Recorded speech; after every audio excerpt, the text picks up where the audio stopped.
Bismillah.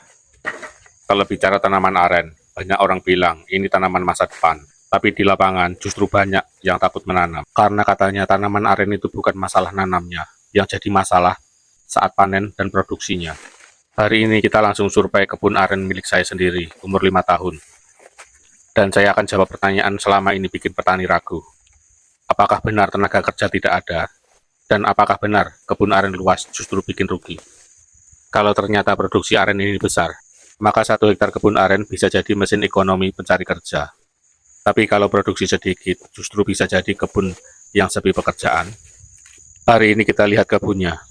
Jenis aren bukan gencah, aren sedang, umurnya sekitar 5 tahun. Kalau dilihat sekilas, pertumbuhannya bagus, daunnya sehat, batangnya juga sudah mulai muncul. Tapi di balik itu semua, ada kekhawatiran besar dari petani pemula yang ingin menanam aren. Pertanyaannya selalu sama, nanti kalau sudah produksi, siapa yang mengerjakan? Karena katanya satu orang penyadap nira hanya sanggup mengerjakan sekitar 20-30 batang aren. Sementara 1 hektar kebun aren bisa berisi sekitar 300 batang aren. Artinya butuh banyak tenaga kerja, dan ini yang membuat kebanyakan orang takut menanam aren. Banyak orang berpikir seperti ini, kalau menanam aren berarti harus siap menyadap nira setiap hari, memasak gula aren, mencari kayu bakar, bekerja tanpa libur. Dan itu dilakukan terus-menerus. Bahkan ada yang berkata, tanaman aren itu bukan seperti sawit atau karet. Karena aren sekali produksi, pekerjaannya tidak boleh berhenti. Inilah yang membuat banyak orang mundur sebelum mencoba. Padahal masalah sebenarnya bukan di situ. Kalau berpikir lebih dalam, tenaga kerja itu sebenarnya bukan masalah besar. Kenapa? Karena kalau produksi banyak, tenaga kerja pasti datang. Contohnya sederhana. Mau di perut bumi, mau di dasar laut, mau di pucuk menara Sutet. Yang penting, semua sesuai upahnya. Kita lihat pabrik kelapa sawit, rumah makan besar, usaha gula merah tradisional. Semua berjalan karena ada produksi, bahkan di pabrik sawit. Tungku boiler itu tidak pernah mati. Masak terus, kerja terus, karena ada yang diolah. Dan ada hasil. Untuk aren, semakin sibuk itulah yang harus dicari. Artinya semakin banyak kerjaan, semakin banyak cuan, banyak yang diproduksi, banyak karyawan. Dan kalau boleh memilih, 1 hektar bisa memperkerjakan 1.000 orang, bukan sebaliknya 1 hektar 1 orang 1 bulan sekali. Ada 2 hal sampai hari ini masih menjadi tanda tanya bagi saya, petani pemula aren. Pertanyaan pertama, berapa lama produksi 1 lengan bunga aren di dataran rendah? Seperti kebun ini.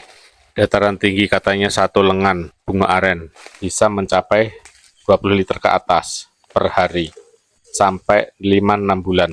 Nah, bagaimana di dataran rendah seperti ini? Apakah 1 liter 1 hari selama 2 bulan, 3 bulan? Kalau ternyata hanya sebentar, maka produksi tentu lebih sedikit. Ini yang sedang saya tunggu jawabannya. Pertanyaan kedua, apakah aren ini memiliki masa istirahat produksi yang lama? Karena kalau aren ini produksinya bergantian. Misalnya hanya 10% atau 20% pohon yang produksi, maka kebun luas pun tidak terasa hasilnya, dan ini yang paling tidak saya harapkan. Tapi memang kebun ini kebun percobaan. Bayangkan punya 1 hektar kebun aren, tapi yang produksi hanya sedikit. Tentu hasilnya kecil dan tenaga kerja pun tidak terserap. Sekarang kita bayangkan skenario terbalik.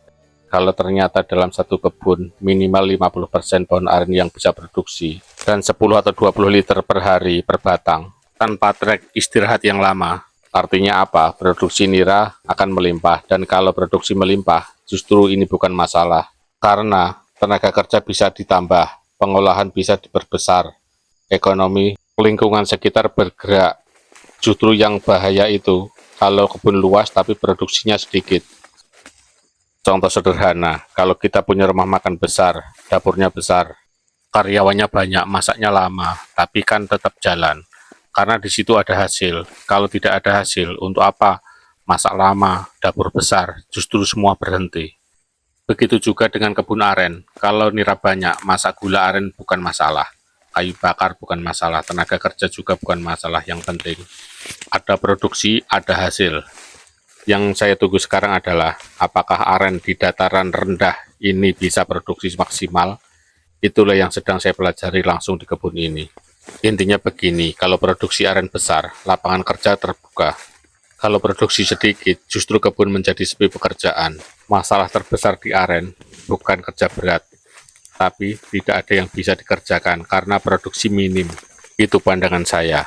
Dan itulah yang sedang saya tunggu jawaban kebun aren ini. Apakah aren di dataran rendah bisa menjadi masa depan petani atau hanya sekedar harapan? Kita akan terus pantau kebun ini sampai benar-benar produksi.